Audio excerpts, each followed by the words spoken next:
आदाब, रेख्ता की खुसूसी पेशकश हम कलाम में आपका खैर मकदम है। नाजरीन, हम वक्तन फ़वक्तन आपकी मुलाकात अदब, आर्ट और कल्चर के हवाले से किसी न किसी अहम शख्सियत से करवाते ही रहते हैं। हमारी कोशिश ये रहती है कि हिंदुस्तानी आर्ट और कल्चर की जो अहम शख्सियात हैं उनसे हम गुफ्तगू करें, कुछ हम सीखें, कुछ आप तक नई चीज़ें पहुँचें। शबाना डागर साहिबा आज हमारी मेहमान हैं। डागर घराना तकरीबन 700 साल पुराना घराना है और जिसने म्यूज़िक, मौसीकी, कल्चरल, एक हमारी जो कल्चरल तहज़ीब है उसमें मौसीकी का बहुत अहम रोल है। और मौसीकी के अहम रोल में हिंदुस्तानी कला में, हिंदुस्तानी मौसीकी में एक घराना डागर घराना है जो बहुत पुराना घराना है और उसी की एक 20वीं पीढ़ी इस वक्त हमारे साथ हैं। और ये डागर्स के हवाले से और डागर आर्काइव्स की चेयरपर्सन भी हैं। वहाँ ये डागर्स में जितने भी म्यूज़िक के हवाले से ये सब चीज़ें इकट्ठी करती हैं। ये दिल्ली तशरीफ़ लाई हुई थी, हमारी ख़ास दावत पे ये रेख्ता तशरीफ़ लाई हैं। आज हम इनसे मौसीकी, इंडियन म्यूज़िक के हवाले से कुछ बात करेंगे। मैम, आपने हमें वक्त दिया, आपका बहुत बहुत शुक्रिया। शुक्रिया बहुत। पहली बात तो आपसे ये रहेगी कि ये इतना पुराना घराना जी, और म्यूज़िक में जो इंडियन मौसीकी है अब उसमें बहुत तब्दीलियाँ आ गई हैं जी। वो ज़माना था कि जिस ज़माने में हज़ारों लोग सुनते थे, शास्त्रीय संगीत हो, हमारा क्लासिकल संगीत हो। अब ज़माना कुछ बदल गया है, बहुत तेज़ रफ्तार ज़माना है, लोग ऐसे ही भागते हैं और जो नई नई चीज़ें जो हमें समझ में भी नहीं आती हम वही सुनते हैं। इस ज़माने में आप ये सब कुछ क्यों, कैसे और कैसे कर पाती हैं? देखिए, क्योंकि मुझे लगता है हिस्ट्री रिपीट इटसेल्फ, तो एक ही बहुत बड़ा एग्जाम्पल है इस चीज़ का। तो हमारा जो परिवार है, जो ख़ानदान है, और जिस तरह से ये तहज़ीब को, स्पेशली ध्रुपद को, जो शास्त्रीय संगीत की बहुत पुरानी शैली कही जाती है, और जो पहले मतलब ये एक तरह से अल्लाह की इबादत, आराधना का म्यूज़िक है, ये जो एक लंबे अरसे से हमारे ख़ानदान में चला आ रहा है और 20 पीढ़ी तक आ गया माशाल्लाह। और उसको बहुत ही ईमानदारी से ये फैमिली अब तक लेकर आई है। तो सबसे पहले तो बहुत बड़ी खुशनसीबी है कि उस ख़ानदान में अल्लाह मियां ने हमें पैदा किया है जिसका सिलसिला इतना लंबा रहा है अपने आप में और बुज़ुर्गों की दुआओं से। तो बिल्कुल ये एक तरह का मुझे लगता है कि बहुत बड़ा ऊपर वाले का करम है। अगर आप किसी सिलसिले को इतने लंबे अरसे तक लेकर आते हैं तो बेशक उसमें सब बुज़ुर्गों की और दुआओं के बगैर कोई भी सिलसिला इतना लंबा नहीं चलता। तो मुश्किलें बहुत आई होंगी उस वक्त जो हमने सुना है, क्योंकि उस दौर में और इस दौर में तो रात दिन का फ़र्क है, जैसा बहुत बड़ों लोगों से सुना है और अपने पापा और मामू साहब और सब घर के बड़े लोगों से, कि आज का वो दौर, जो दौर वो उनके सामने ये था और जो उन लोगों ने देखा, उससे वो लगता है बेटा वो रात दिन का फ़र्क है। हर चीज़ में, गाने में फ़र्क है, तहज़ीब में फ़र्क है, सुनने वालों में फ़र्क है। पहले गाना दायरों में नहीं हुआ करता था, वो उनका कहना था कि वो दायरों में नहीं हुआ करता था। ऐसा नहीं है कि आपको टाइम देखकर आपके पास इतना वक्त है और 45 मिनट्स हैं या उससे ज़्यादा आप नहीं गा सकते। पहले आपको पूरी आज़ादी थी और बड़े मन से गाते थे और पूरा अपना वक्त लेकर। आज के दौर में वो हर चीज़ कम होती जा रही है, एक तरह से कमर्शलाइज हो गया है बहुत ज़्यादा, जिसमें जो इस तरह के लोग हैं जिन्होंने वो दौर देखा वो बड़े परेशान भी हुआ करते थे कि बड़ी दिक्कत है उन लोगों को इस बात को, पर बिकॉज ये आज की ज़रूरत है, वो उस वक्त की ज़रूरत थी, तो कॉम्प्रोमाइज़।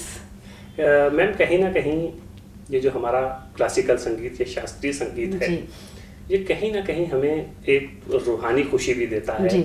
और रूहानी खुशी से मुराद ये है कि हम कहीं ना कहीं इससे खुदा तक पहुंचते हैं। बेशक, ये खुदा तक पहुंचने का एक जरिया भी है। बिल्कुल।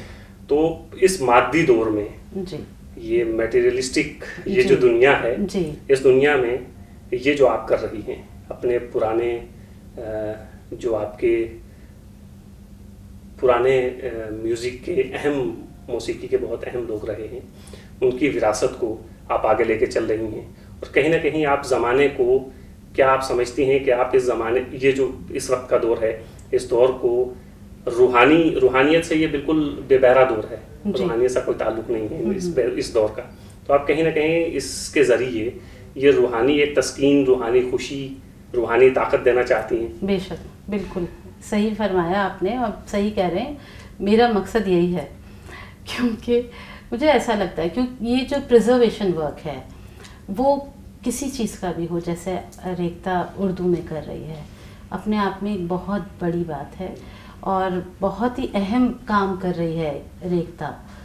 जो पुराने शायर है या पुरानी ज़बान है उसको रखना, प्रिजर्व करना, क्योंकि हम इन सब चीज़ों से दूर चले गए हैं, हम अपनी जड़ों को छोड़ते जा रहे हैं।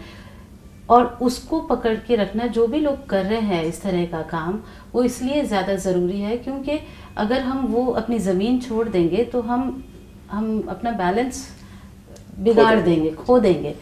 तो उसको कहीं ना कहीं बैलेंस में रखने के लिए एक छोटी सी कोशिश हम कर रहे हैं कि हम अपने बुज़ुर्गों की वो रिवायत या वो परंपरा जो उन लोगों ने बहुत ईमानदारी से और बहुत मेहनत से उसको इतने दौर तक लेकर आए, तो कम से कम वो नेक्स्ट जनरेशन तक जाए। ठीक है, अभी वो नई बात है, पर फिर भी मुझे लगता है कि काफ़ी लोग इस तरफ रुझान है, ज़बान की तरफ भी रुझान है, उर्दू की तरफ लोग बढ़ रहे हैं, क्योंकि एक जो सुकून है, जो तहज़ीब का सिलसिला है, जो आपको बात करने में समझ में आता है, वो म्यूज़िक से हो या आप ज़बान से आप या उर्दू से लें, तो वो एक अलग बात होती है और उसको हर कोई अप्रिशिएट करता है, चाहे से उसके लोग कम हो।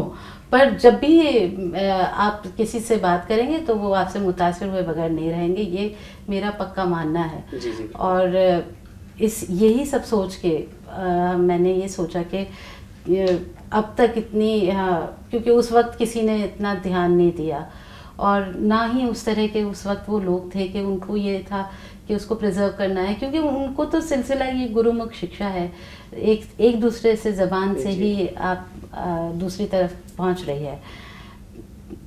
तो जहाँ तक लिखना है ये वो सब अपने पास ही था, उनके पास सारी सब चीज़ें, पर कुछ ऐसा नहीं था जो पब्लिकली लोगों के पास हो।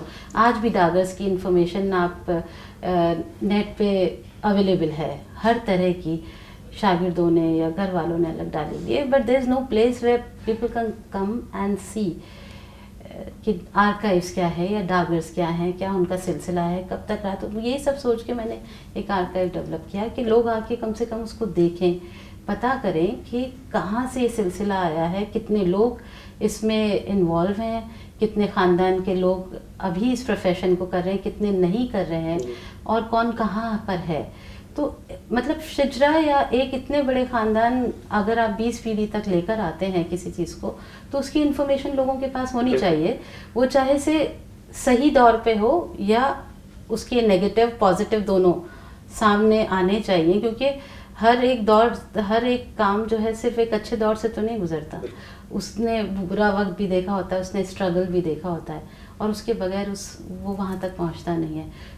और हम नेक्स्ट जनरेशन को वो देना बहुत ज़रूरी है, उसकी अहमियत पता होनी चाहिए कि हमारे हाथ में कितना रिच कल्चर है। मुझे मैम ये लगता है कि इस ज़माने में, जिस ज़माने में हम लोग सांस ले रहे हैं, इस ज़माने में इन सब चीज़ों की ज़रूरत पहले से ज़्यादा है। बेशक, बिल्कुल। ये जिस ज़माना जो बेरा रवि का शिकार हो गया है, जी। मलिक अर्जुन मंसूर जो हैं वो जब गाते थे जी, तो उन्हें इससे कोई मतलब नहीं होता था कि सामने कोई सुनने वाला है या नहीं। बिल्कुल। ऑडियंस है तो ठीक है, नहीं है तो कोई मतलब नहीं। पहले किसी भी आर्टिस्ट को ये फ़र्क ही नहीं पड़ता था कि उनके सामने ऑडियंस है या नहीं है।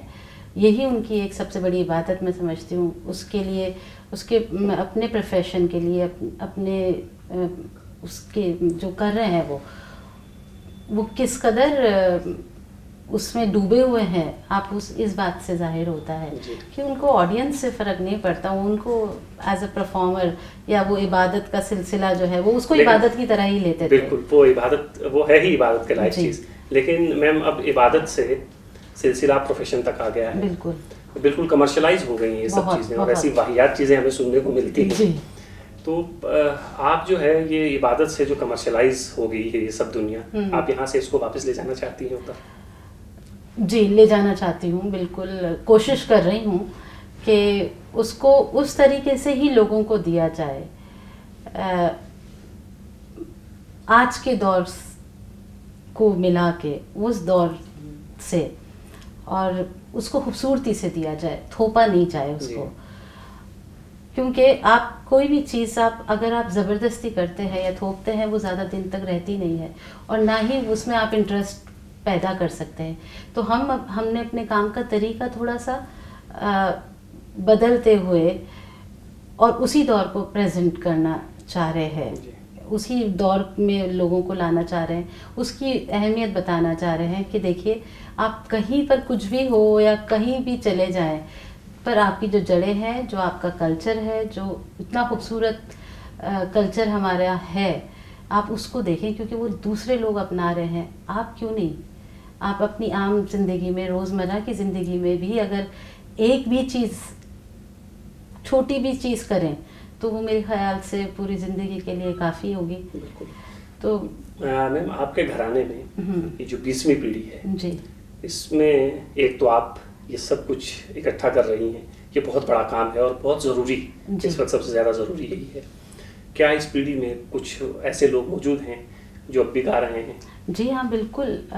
इस पीढ़ी के अंदर, जैसे मैंने कहा आपसे कि शायद हमारी ये बात बीच में रह गई कि डागर परिवार की कोई लड़की एज अ मतलब परफॉर्मर नहीं है, वो गाने में कोई नहीं। हमारे यहाँ लड़कियाँ अलाउ नहीं है गाने के लिए, तो अभी तक भी इस पीढ़ी में लड़कियाँ कोई गा नहीं रही हैं। शागिर्द बहुत हैं, पर लड़के सारे जितने भी हैं वो परफॉर्म कर रहे हैं। तो अभी बहुत सारे कुछ लोग हैं ख़ानदान में जो अभी भी परफॉर्म करते हैं, और माशाल्लाह बहुत नाम है उनका। और मैं एक तरह से पहली लड़की हूँ जो इस फील्ड में काम कर रही है, स्पेशली ध्रुपद को लेके काम कर रही हूँ। तो ये बहुत बड़ा अल्लाह का करम है कि पहली लड़की जो है वो इधर इस फील्ड में काम कर रही है। काम बहुत सब लोग और भी कर रहे हैं, पर इसके लिए कोई काम नहीं कर रहा। जी, अब मैम इसके लिए जाहिर है आपको बहुत परेशानियां भी आई होंगी, बिल्कुल आती होंगी ये सब चीज़ें प्रिजर्व करने के लिए। तो क्या इसके लिए आप कहीं शोज़ करते हैं हिंदुस्तान से बाहर, या हिंदुस्तान में कोई है ऐसा सिलसिला? क्या? जी हाँ, बिल्कुल। मेरी अपनी ऑर्गेनाइजेशन है मेरे दादा अब्बा के नाम से, उस्ताद Imamuddin Khan Dagar Indian music art and culture society, जिससे मैं वैसे 78 में पापा ने उसको ओपन किया था। देन आई रिन्यू इन 2003, और उससे मैं लेक्चर, सेमिनार्स और वर्कशॉप और कॉन्सर्ट्स ऑर्गेनाइज करती हूँ। दिल्ली में भी काफ़ी शोज़ करे हैं, और जयपुर में रेगुलर एक्टिविटी है। और उसी के अंडर हमने द डागर आर्काइव्स खोला है, जो रविंद्र मंच पे 2nd फ्लोर पर है। अच्छा। जहाँ पे मेरा प्रिजर्वेशन वर्क है, वहाँ पर आपको सारी स्पेशली डागर्स की पूरी इंफॉर्मेशन मिलेगी। फ़ोटो गैलरी, म्यूज़िक, ख़ानदानी शजरा और सब चीज़ें, और सब भी कुछ साथ जो भी कुछ। मैम, जाहिर है आपकी दिलचस्पी मौसीकी में है, ये सब चीज़ों में। तो ये डागर आर्काइव्स जो है, जाहिर है इसमें आप डागर की वो सब चीज़ें इकट्ठी कर रही हैं। आगे कोई मंसूबा आपका ऐसा है कि आप इसके अलावा बाकी जो घराने हैं उनकी ऐसी चीज़ें जो अब हमारे सामने नहीं हैं, उनको आप प्रिजर्व करें, कुछ ऐसी कोशिशें आप करने जा रही हैं या करेंगी? बिल्कुल, वो हमारे प्लान में है कि हम ये डागर्स का जो सिलसिला है वो तो है ही, क्योंकि उसमें भी गायन और वादन हमारे यहाँ 2 तरह के वो हैं ट्रेडिशन, तो उसमें भी हम, और फिर मैं चाह रही हूँ कि पखावज को भी हम प्रिजर्व करें, और रुद्रवीणा को भी हम प्रिजर्व करें, क्योंकि वो भी हमारा ख़ानदान का एक सिलसिला है। तो इस तरह ध्रुपद की जो जितनी भी सब चीज़ें जो जुड़ी हुई हैं उससे, उसका प्रिजर्वेशन, और फिर दूसरे और सिलसिलों का भी प्रिजर्वेशन हमारा नेक्स्ट टारगेट है, इंशाल्लाह अल्लाह ने चाहा तो। मैम, एक सवाल तो ये रहेगा आपसे कि ये बताइए कि आपको रिस्पॉन्स, क्योंकि अब वो सुनने वाले भी नहीं रहे, बिल्कुल, और वो गाने वाले भी नहीं रहे, तो क्या आपको किस तरह का रिस्पॉन्स मिल रहा है? आपको लगता है कि आप जो कर रही हैं वो ठीक है, वो रिस्पॉन्स मिल रहा है और आगे आपको हौसला मिलता है कुछ मज़ीद करने का? रिस्पॉन्स तो और हौसला तो काफ़ी लोग देते हैं, बहुत अच्छा काम कर रहे हैं आप, बहुत बेहतर काम कर रहे हैं, होना भी चाहिए। और अच्छा रिस्पॉन्स है, पर 50-50 वाला मामला है, क्योंकि क्लासिकल के लिए स्पेशली सच में बहुत मुश्किल दौर है और बड़ा मुश्किल से लोग बाग इस तरफ आते हैं, तो उनको लाना पड़ता है, उनको समझाना पड़ता है और बताना पड़ता है कि ये भी बहुत ज़रूरी चीज़ है। तो मुश्किल तो है, पर नाउमीदी बिल्कुल हाँ, नहीं लेकिन है। ये नाउमीदी तो होनी भी नहीं चाहिए। और यकीन जानिए कि आज जिस मुआशरे में हम सांस ले रहे हैं, जी। इस मुआशरे में अगर सबसे ज़्यादा किसी चीज़ की ज़रूरत है तो वो यही है कि हमारा क्लासिकल म्यूज़िक, हमारा राष्ट्रीय संगीत, जी। ये सब किसी न किसी सूरत में महफूज हो जाए। बिल्कुल। और जिसके लिए आप मुबारकबाद के मुस्तहिक भी हैं कि आप ये सब काम कर रही हैं। अब मुझे लगता है कि क्लासिकल म्यूज़िक तो है ही, पर हमारे यहाँ जितने भी ऐसे ट्रेडिशन है, मुझे फ़िक्र सिर्फ क्लासिकल में, क्योंकि मैं उस फैमिली से आती हूँ जहाँ पे एक बहुत पुराना ट्रेडिशन है और डागर्स का नाम जुड़ा हुआ है ध्रुपद से, पर अंदर से मैं जो चाहती हूँ यही कि हर ऐसा ट्रेडिशन जिसको प्रिजर्वेशन की ज़रूरत है उसको आगे आना चाहिए, और इस तरह के लोग जो काम कर रहे हैं उनको सबको इकट्ठे होकर एक दूसरे का सपोर्ट करना चाहिए, क्योंकि बगैर सपोर्ट के आप कोई भी काम नहीं कर सकते। और प्रिजर्वेशन बहुत कोई इतनी आसान बात नहीं है, क्योंकि उसके लिए भागना दौड़ना, लोगों से मिलना, और आपको जब तक तो सबसे पहले उस मिजाज के लोग चाहिए उसमें। हाँ बिल्कुल, वो बहुत ज़रूरी है जो उसको समझें और आपकी उस बात की वैल्यू समझें और आपको अप्रिशिएट करें कि आप अच्छा काम करें। तो वो लोग हैं, ऐसा नहीं है, पर क्वांटिटी कम है उनकी। तो सिर्फ ध्रुपद के लिए या क्लासिकल म्यूज़िक के लिए ही नहीं, मैं चाहती हूँ कि इस तरह की जितनी भी और ट्रेडिशन है जिनको प्रिजर्वेशन की ज़रूरत है, वो सब इसी तरह से आगे आएँ और प्रिजर्व करके हम नेक्स्ट जनरेशन को कुछ दे सकें, क्योंकि वो बहुत ज़रूरी है। ध्रुपद का सिलसिला आपके घराने से जुड़ा हुआ है, तो मैम ध्रुपद के बारे में कुछ थोड़ा सा बताएंगे हमारे नाज़रीन? जी बताएं। ध्रुपद सामवेद गायकी है और बहुत पुरानी है, पहले मंदिरों में गाई जाती थी। और ये फली फूली राजघरानों से, इसलिए क्योंकि पहले वहीं पर ही सपोर्ट, मतलब राजघरानों का ही सपोर्ट था, और उसी दौर के अंदर हर कला बहुत ही फली फूली। बिल्कुल। उसमें से ध्रुपद भी एक अपने आप में बहुत ही डिफ़िकल्ट और बड़ी संजीदगी वाली गायन आप कह सकते हैं इसे, जो हमेशा से एक एलीट क्लास लोगों के लिए रहा। और क्योंकि राजघरानों में दरबार में गाया जाता था, तो वो स्पेशल उन लोगों के लिए ही था और वहीं तक ये सीमित रहा, या उस ज़माने में वही लोग समझते भी, वही लोग समझते थे। और इसने जो सफ़र किया ध्रुपद ने या इंडियन क्लासिकल म्यूज़िक ने, इसलिए क्योंकि ये कभी राजघरानों से उतर के आम लोगों तक पहुंचा ही नहीं, ये हमेशा एलीट क्लास लोगों के लिए था। तो आम लोगों को वहाँ से उतर के आया ही नहीं, इस वजह से आम लोगों को सुनने में, समझने में इसको हमेशा से परेशानी रही।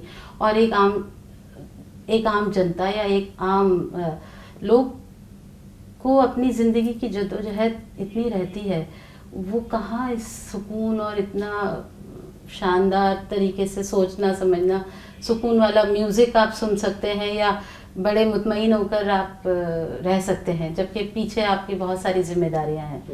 तो ये एक बहुत बड़ी वजह रही कि हिंदुस्तानी क्लासिकल म्यूज़िक उस दौर में ज़्यादा फला फूला, और एक बहुत लंबे अरसे तक बेचारा बीच में बहुत गैप रहा और सफ़र करा उसने, पर अब फिर दोबारा उसी तरह से अब चीज़ें आ रही हैं। मैम एक आखिरी सवाल आपसे ये करेंगे कि राजघरानों में, जैसे आपने फरमाया कि म्यूज़िक, क्लासिकल इंडियन म्यूज़िक राजघरानों में फला फूला, तो आम लोग न समझ पाए, न उन तक ये चीज़ पहुंची, बिल्कुल, लेकिन कम से कम उन घरानों में ये सब चीज़ें मौजूद तो थीं। बिल्कुल।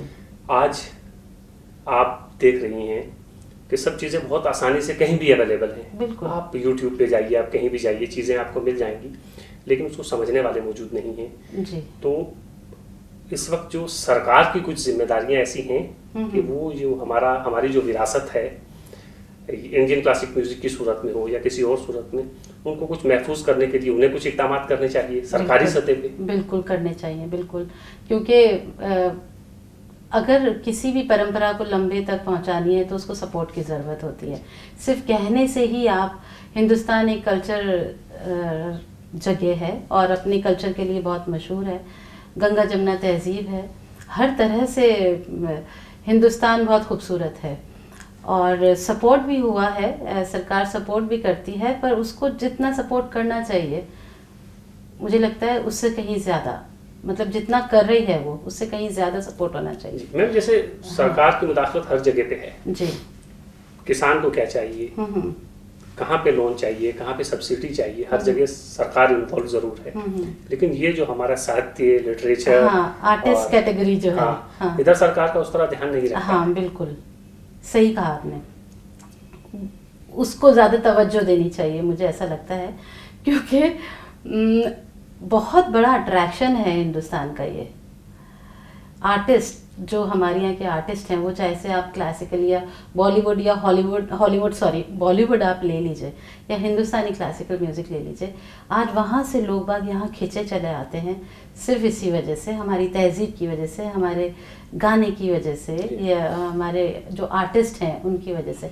तो उनको जितना आप सपोर्ट करेंगे, क्योंकि आर्टिस्ट बेचारा हर महीने कहीं जॉब नहीं करता और हर महीने उसको प्रोग्राम्स भी नहीं मिलते हैं, तो उनके लिए ज़रूर कुछ ना कुछ इस तरह से होना चाहिए। और जो भी कुछ इस तरह से काम कर रहे हैं उस फील्ड के लोगों के लिए ज़रूर सरकार को सोचना चाहिए, थोड़ी रियायत करनी चाहिए, थोड़ा सा उनको उस, और जो जेन्युइन लोग जो सच में इस फील्ड में काम कर रहे हैं उस बारे में बिल्कुल सरकार को सोचना चाहिए। एक चीज़ और है मैम कि ये चीज़ें, बाकी सब चीज़ें तो अपनी जगह पे हैं, एक सबसे बड़ा फायदा देश का ये है कि इससे ये सरहदें जो हैं जी, ये फासले जो हैं ये भी मिट जाते हैं, मिट रहे हैं। आप देखिए पाकिस्तान के ज्यादातर सिंगर यहाँ पर, पाकिस्तान में कोई नहीं जानता, हिंदुस्तान में उनकी पहचान कहीं ज़्यादा है और उतने ही उनके चाहने वाले हैं, उतना ही उनको रिस्पेक्ट करने वाले हैं। तो हमारा हिंदुस्तान तो हर ऐसी जगह है जहाँ हर लोगों को वो जगह दे रहा है, तो क्यों नहीं कोई कुछ ऐसी जगह जहाँ पे गैप हो रहा है उसको भी फिल कर दे वो। और ये दूरियां फासले ये किसी ना किसी तरह से कम हो और हर फील्ड के लोगों को जैसे एप्रिसिएशन मिलता है यहाँ पे, उसी तरह से जैसे दूसरे मुल्क के लोगों को मिलता है, वैसे अपने लोग भी बहुत ऐसे हैं जो बेचारे नाम के लिए भी तरस रहे हैं और बहुत अच्छे, उनसे बहुत बेहतर हैं, पर उस तरफ नज़र नहीं है। तो एक प्रॉपर चैनल से या एक प्रॉपर प्रोजेक्ट बना के लोगों को उसके लिए काम करना चाहिए। मैम अब आखिरी करके मैंने 2-3 बातें आपसे पूछ ली, लेकिन कुछ बातें जहन में आ रही हैं और आप, हमारी खुशकिस्मती है कि आप हमारे साथ हैं, आपसे बातें हो जाएं। ये जो हमारी मीडिया है जी, इसने तो बैन कर रखी है सब चीज़ें, खासतौर से इलेक्ट्रॉनिक मीडिया जो हमारा है जी, इसमें हम तो कभी नहीं सुनते हैं इन चीज़ों के बारे में, सुबह से शाम तक नेता झूठ बोलते रहते हैं, यही सब कुछ हम सुनते हैं। तो इलेक्ट्रॉनिक मीडिया की एक अपनी जिम्मेदारी बन जाती है। आप क्या समझती हैं कि उन्हें कुछ ध्यान देना चाहिए इन सब चीज़ों की तरफ? बिल्कुल सही है, उनको भी ध्यान देना चाहिए, इसलिए क्योंकि अगर वो अपने इतने बड़े 24 घंटे में भी अगर वो आधा घंटा भी इसके लिए निकालेंगे या एक अच्छा प्रोग्राम पेश करेंगे, तो हम बहुत सारे ऐसे लोगों से कनेक्ट हो सकते हैं और बहुत सारे ऐसे फनकार और बहुत टैलेंट हम लोगों तक ला सकते हैं और लोगों तक पहुंचा सकते हैं। तो मीडिया का बहुत बड़ा, और मेरे ख्याल से मीडिया, पेपर मीडिया हो या इलेक्ट्रॉनिक मीडिया हो, वो तो बहुत बड़ा एक सपोर्ट है।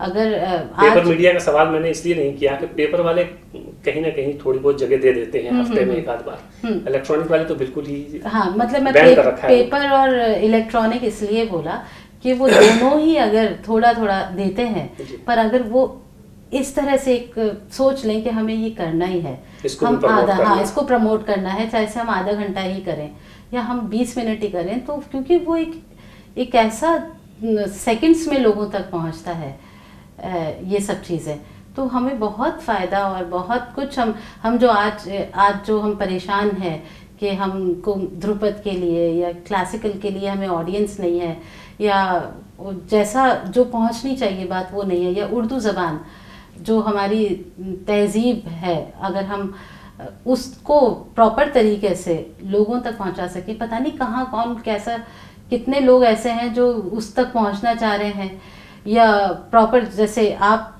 बहुत सारे ऐसे शायर होंगे, बहुत सारे ऐसे और लोग होंगे जो आप लोगों से जुड़ना चाह रहे हो पर नहीं जुड़ पा रहे हो। सब चीज़ें होने के बावजूद भी कभी ऐसा होता है कि नहीं हम पहुंच पाते। तो अगर हम थोड़ा सा टाइमिंग को सही सेट करके हम कुछ कर सकें तो बहुत कुछ हो सकता है जी। तो हमें लेकिन ये है कि हमारी कोशिश है, हालांकि हमारा कोई चैनल नहीं है जी। एक संजीव सराफ साहब हैं जो इसके बानी हैं, उनका शौक है ये जी। और शौक में ये बहुत अच्छा काम यहाँ पे हो रहा है, और हमारी कोशिश ये रहती है कि हम आप जैसे लोगों को यहाँ पे बुलाएं, उनसे बात करें और आपकी बात जी।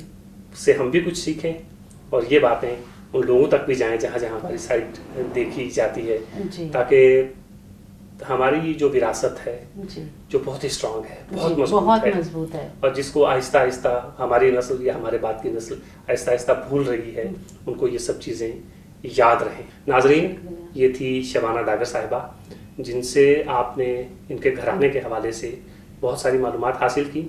मज़ीद मालूमात के लिए इनकी वेबसाइट पे आप जा सकते हैं और वहाँ से मज़ीद चीज़ें हासिल कर सकते हैं। इनकी कोशिश है कि ये अपनी आर्काइव में डागर्स के हवाले से जितनी भी चीज़ें इनको मिलें ये सब वहाँ पे महफूज करना चाहती हैं, और हमारी दुआ है कि ये इसमें कामयाब हों, क्योंकि इसी में हम सबका भला भी है। बहुत बहुत शुक्रिया मैम, आप तशरीफ लाए। बहुत बहुत शुक्रिया आपका और एकता का जिन्होंने मुझे इनवाइट करा यहाँ पे, और मेरी तहे दिल से आप लोगों को बहुत बहुत मुबारकबाद कि आप ये काम कर रहे हैं। मुझे बहुत खुशी है यहाँ पर आके, और जिस तरह का एकता काम कर रही है अल्लाह मियाँ उसमें और भी तरक्की दे और बहुत फले फूले, and all the best. Thank you.